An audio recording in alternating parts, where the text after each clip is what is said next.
After 10 years of marriage, you start to think you know every side of the person next to you. The laughter, the temper, the quiet moments that make a house feel like home. I thought I knew, too, but one evening proved me wrong. It wasn't during an argument or a heart-to-heart. It happened in our living room, on a night filled with laughter that didn't feel like mine. Claire, my wife, had invited some coworkers over after their quarterly meeting. I didn't mind. I cooked, set the table, and opened a few bottles of wine. One of them was Emily, tall, confident, sharp enough to command attention. I had met her before, funny, perceptive, and a little unnervingly observant. The night began easily. Work stories, playful teasing, small talk that fills an evening. I sat nearby, smiling when appropriate, genuinely laughing when I could. Somewhere around the second glass of wine, as they started a game of truth or dare, the mood shifted. Emily was dared to reveal a secret crush in the room. She smirked, glanced at me, and said, "Well, if Claire ever gets tired of her husband, I wouldn't mind taking him." Everyone laughed, except me. Claire leaned forward, eyes gleaming, and fired back, "Oh, please. Take him for a week. Maybe then he'll learn how to listen." The room erupted in laughter. It was meant to be a joke, but her words, light, dismissive, cut deeper than she realized. I forced a smile, pretending it didn't matter, but something inside me fractured. Emily noticed first. Her laughter faltered as she looked between us. Uneasy. "Careful what you offer," she said, trying to ease the moment. But the spell was broken. After everyone left, I tried talking to Claire. She laughed it off. "Oh, Ryan, don't be so sensitive. It was just a joke." Just a joke.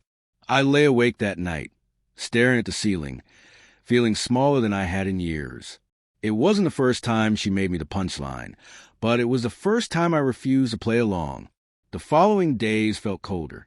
Claire grew busier. Late nights, new projects, excuses I stopped questioning. I began watching her instead of engaging. One afternoon, I stopped by her office to surprise her. She wasn't there. Emily was. She seemed startled and said Claire had left early on errands. We talked briefly, politely impersonal, but then she added quietly, "I felt bad about that joke the other night. You didn't deserve it." I shrugged. I was used to being her punchline. "You shouldn't be," she said. Her words lingered. Maybe it was her sincerity or the fact she didn't excuse Claire's behavior. Maybe it was simply the first kindness I'd been offered in a long time. Over the next few weeks, Emily and I spoke more. Casually at first, work, hobbies, nothing secret or inappropriate. But she listened, asked questions, genuinely cared about the parts of me Claire had stopped seeing. Then one evening, while Claire was out with friends, Emily called. Her voice wavered. She'd gone through a breakup and didn't want to be alone. I hesitated, then went over. We sat on her balcony as the city glowed below. She talked, I listened, and somewhere between her laughter and tears, she looked at me and said softly, "You deserve better, Ryan." For the first time in years, I believed her. By dawn, she had fallen asleep on the couch under a throw. We hadn't crossed any lines, but something between us had quietly shifted. I left before she woke. The morning air cool, unfamiliar. The streets felt different, heavier, quieter somehow. When I got home, Claire was in the kitchen, eyes glued to her phone. She looked up, expression unreadable. "Where were you?" "Out," I said, pausing just enough for her to notice. "A friend," briefly. Her confidence faltered, then the usual smirk returned. "Well, I hope she enjoyed your dull little stories," she said. I smiled faintly. For the first time, Claire had no comeback. Her laugh was thin and uneasy before she turned away. Something had changed. We both knew it. In the following days, the air grew colder. We spoke less, ate separately, moved through the same house like strangers. I stopped seeking her attention, stopped bending for scraps of respect. And in that silence, the balance shifted. A week later, Claire hosted another small gathering. Same faces, same hollow laughter.